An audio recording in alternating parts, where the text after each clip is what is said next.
सिद्धार्थ गौतम कैसे बने Mahatma Buddha? Gautam Buddha story in Hindi. Siddharth Gautam कैसे बने महात्मा बुद्ध? Gautam Buddha story in Hindi.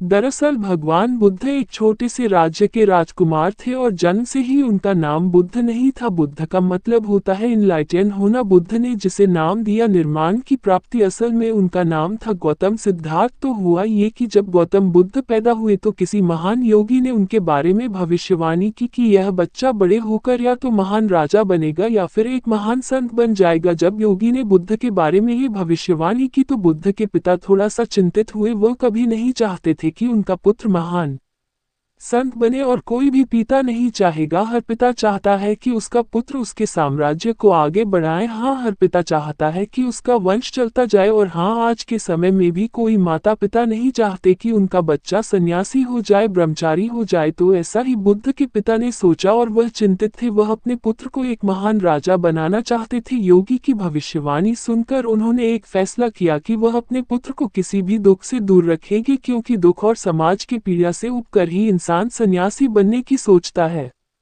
अगर कोई दुखों से दूर होगा और सदा सुख भोगता रहेगा तो उसे संत बनने की कोई जरूरत नहीं है। आप लोग अपने जीवन में भी अगर कोई व्यक्ति अपनी पत्नी से बहुत ज्यादा दुखी है तो वह सन्यासी बनने की सोचता है, क्यों है ना? अगर आपको लगता है कि आप जीवन में असफल रहेंगे, कभी सफल नहीं हो पाएंगे, तो आप सोचते हैं कि मेरे पास एक ही रास्ता है, मैं सन्यासी बन जाऊं। और सुकरात ने भी क्या खूब कहा है, अगर आपको अच्छी पत्नी मिलती है तो आपका जीवन अच्छा बीतता है, और अगर पत्नी खराब मिलती है तो भी आपका जीवन धन्य हो सकता है, क्योंकि वही इंसान फिलोसोफर बन सकता है। Anyway, come to the point. तो भगवान बुद्ध के पिता ने उन्हें पूरे सुख में रखा। उनके चारों तरफ खुशियां ही खुशियां थी और शायद यही उन्होंने गलती कर दी, क्योंकि मनुष्य दुख से उतना नहीं ऊबता जितना सुख से ऊब जाता है। उनके आसपास हर सुख सुविधा उपलब्ध थी। जब गौतम 19 साल के हुए तब उनके पिता ने उनकी शादी नगर की सबसे सुंदर स्त्री से कर दी।